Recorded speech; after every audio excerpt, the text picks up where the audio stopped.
शातिर अपराधी विकास दुबे को पकड़ने गई पुलिस पर ताबड़तोड़ गोलियां चलाई गई और इस घटना में 8 पुलिसकर्मी शहीद हो गए। सीओ बिल्लौर देवेंद्र मिश्र, एसओ शिवराजपुर महेश यादव समेत एक सब इंस्पेक्टर और 5 सिपाही मुठभेड़ में शहीद हुए। इस घटना ने पूरे देश को हिलाकर रख दिया और बता दिया कि बदमाशों के हौसले कितने बुलंद हैं। अब तक पुलिस पर हुए हमलों में ये सबसे बड़ी घटना है। विकास दुबे का आपराधिक इतिहास बहुत ही लंबा है और उसके खिलाफ कई गंभीर मामले दर्ज हैं। विकास दुबे की पीठ पर हर बड़े राजनीतिक दल का हाथ होता है और इसलिए उसे आज तक नहीं पकड़ा गया। विकास दुबे कई राजनीतिक दलों में रहा भी है। बिठूर के सिवली थाना क्षेत्र के बिकरू गांव के रहने वाले विकास ने अपने घर को किले की तरह बना रखा है, जहां उसकी मर्जी के बिना घुस पाना बहुत ही मुश्किल है। विकास दुबे इतना दबंग है कि उसे किसी कानून का डर नहीं है। 2001 में विकास ने थाने के अंदर घुसकर बीजेपी के दर्जा प्राप्त राज्य संतोष शुक्ला की बड़ी ही बेरहमी से हत्या कर दी थी। संतोष शुक्ला हत्याकांड ने पूरे प्रदेश में हड़कंप मचा दिया था, लेकिन पुलिस से लेकर कानून तक उसका कुछ नहीं बिगाड़ पाया। विकास दुबे किसी फिल्मी खलनायक से कम नहीं है। बताया जा रहा है कि थाने में घुसकर राज्यमंत्री की हत्या करने के बावजूद भी उसका कुछ नहीं हुआ, क्योंकि इतनी बड़ी वारदात को अंजाम देने के बाद भी किसी पुलिस वाले ने विकास के खिलाफ गवाही नहीं दी।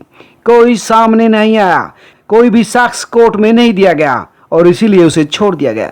विकास दुबे इसके अलावा 2000 में कानपुर के सिवली थाना क्षेत्र स्थित ताराचंद इंटर कॉलेज के सहायक प्रबंधक सिद्धेश्वर पांडे की हत्या के मामले में भी नामजद था। इसी साल उसके ऊपर रामबाबू यादव की हत्या के मामले में भी साजिश रचने का आरोप लगाया गया था। यह साजिश उसने जेल में बैठकर ही रची थी। 2004 में एक केबल व्यवसायी दिनेश दुबे की हत्या के मामले में भी विकास का नाम आया था। 2013 में भी विकास दुबे ने एक बड़ी हत्या को अंजाम दिया था। यही नहीं, 2018 में विकास दुबे ने अपने चचेरे भाई अनुराग पर भी जानलेवा हमला कराया था। अनुराग की पत्नी ने विकास समेत 4 लोगों के खिलाफ नामजद FIR दर्ज कराई थी। लेकिन हिस्ट्री शीटर विकास दुबे का सभी राजनीतिक दलों पर बहुत ही अच्छा पकड़ है, इसलिए उसका कुछ भी नहीं बिगड़ता।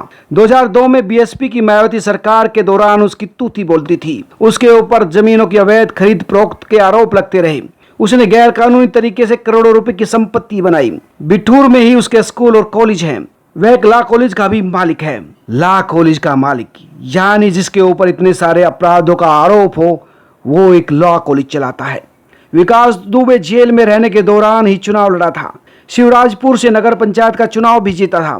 बताया जाता कि बीएसपी के कार्यकाल में उसकी बीएसपी में तकड़ी पैठ थी। जेल से ही हत्या समेत कई वारदातों को अंजाम दिलवा देता था और अब उसने इस तरह के अपराध को अंजाम दिया जिसकी मिसाल पूरे देश में मिलना मुश्किल है। उसने अपने घर गई पुलिस टीम पर ही हमला करवा दिया, जिसमें 8 पुलिसकर्मी शहीद हो गए। सब्सक्राइब करें, लाइक करें और अपने दोस्तों के साथ शेयर भी करें।